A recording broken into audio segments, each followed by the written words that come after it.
স্কুলে আসে, আমি প্রত্যেকটা স্কুলে দেখি, আমি বিনাপানি ক্লাস্টারে কাজ করি, বিনাপানি ক্লাস্টারে 19টা স্কুল আছে, 19টা স্কুলে যেই আমি দেখি আমার যে শিশুটা অপেক্ষাকৃত দুর্বল, সেই শিশুটা আমি খোঁজ নিয়ে দেখি সে রেগুলার স্কুলে আসে না। ঠিক আছে, সে রেগুলার স্কুলে আসে না, কিন্তু এই রেগুলার স্কুলে পাঠানোর দায়িত্ব কাদের? মায়েদের। এই কাজটা কিন্তু আপনাদের করতে হবে। তারপরে দেখেন, আমার স্কুল থেকে যে বাড়ির কাজগুলো দিচ্ছে সেগুলো আমার শিশু বাড়ি যেয়ে করছে কিনা সেটাও কিন্তু আপনাদের দেখতে হবে। তারপরে স্কুলে আসার সময় দেখবেন, যদিও এদের বই খাতা সব স্কুলেই থাকবে, তারপরে এরা তো পরের বছর 1-এ যাবে, তো দেখবেন যে ওরা স্কুলে আসার সময় তাদের খাতা কলম বই তারপরে ফিরে আসতে হবে, এই বিষয়গুলো কিন্তু আপনাদের লক্ষ্য রাখতে হবে, তাই না? আর এই যে ছোট ছোট সোনামণিরা স্কুলে আসছে প্রথম, এরা কেউ স্বাভাবিক থাকবে, কেউ কান্নাকাটি করবে, এটাই স্বাভাবিক। নতুন পরিবেশ, নতুন জায়গা, অ্যাডজাস্ট হতে সময় লাগবে, সেক্ষেত্রে আপনাদের সার্বিক সহযোগিতা করতে হবে। আর যে কোনো সুবিধা অসুবিধা হলে আমার প্রধান শিক্ষক আছেন, আমার অন্যান্য শিক্ষকবৃন্দ আছেন, আপনারা যোগাযোগটা ঠিক মতো রাখবেন, তাহলে দেখবেন যে আপনার শিশু আস্তে আস্তে সেই কাঙ্ক্ষিত জায়গায় চলে যাচ্ছে। আর কেজি স্কুল আমাদের আছে, আমি কেজি স্কুলগুলো খারাপ বলতেছি না, কিন্তু আপনারা শুধু কম্পেয়ার করবেন কেজি স্কুল আর প্রাইমারি স্কুলের মধ্যে, যে প্রাইমারি স্কুলের পড়ালেখার যে ধারাবাহিকতা আছে সেটা কিন্তু কোনো শিশুর উপরে কোনো চাপ পড়বে না। এটা কিন্তু আমরা অনেকেই বুঝি না।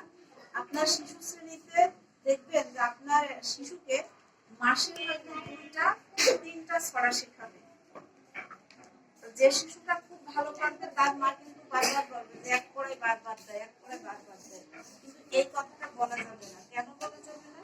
আপনার শিশু পারছে ঠিক আছে, কিন্তু আমার তো আরো 2-4জন শিশু থাকবে যারা ওইটা পারছে না, তাহলে আমাকে তো তাদেরকে নিয়েই চলতে হবে, শিক্ষকের তো এটাই হওয়া উচিত, তাই না? সেজন্য আপনারা অধৈর্য হবেন না। আরো বিষয় মাথায় রাখতে হবে আমাদের, এই যে প্রতিষ্ঠানে শিশুদের দিয়েছেন, হ্যাঁ প্রতিযোগিতা করবেন, শুভ প্রতিযোগিতা। শুভ প্রতিযোগিতা কি? আমার সন্তানকে আমি ভালো করব, হ্যাঁ এই প্রতিযোগিতায় করবেন, কিন্তু অন্যের সন্তান ভালো হচ্ছে, এই যে হিংসা বা একটু ঈর্ষান্বিত হয়, এগুলো আমরা চেষ্টা করবো এড়িয়ে চলা, তাই না? আমরা তো এখানে সবাই মা। আপনার শিশু যদি কোনো সমস্যায় পড়ে তাহলে কিন্তু অন্য মায়েদের সেটা দেখতে হবে। প্রত্যেকের কাছে কিন্তু সন্তান, সেজন্য সবসময় মাথায় রাখতে হবে যে এই প্রতিষ্ঠানে সন্তান নিয়েছে, আমরা শুভ প্রতিযোগিতা করবো, সকল অশুভ প্রতিযোগিতা থেকে নিজেকে সরিয়ে রাখবো, আমাদের মনোভাব থাকবে সহযোগিতামূলক, ঠিক আছে? পরবর্তীতে আরো অনেক কথা হবে।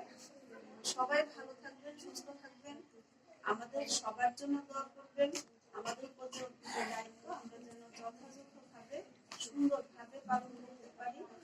আর এই স্কুলের পক্ষ থেকে আপনাদের কাছে যে চাওয়া আছে সেটা আপনারা দিবেন। আমার মনে হয় অভিভাবকদের কাছে স্কুলের কি চাওয়া থাকে সেটা আপনারা বুঝতে পারছেন, তাই না? সহযোগিতা, এর বাইরে কিন্তু কিছু না, সহযোগিতা, সেই সহযোগিতাটা আপনারা করবেন। স্কুলকে আমি আবারও ধন্যবাদ জানাচ্ছি, মামুন স্যারকে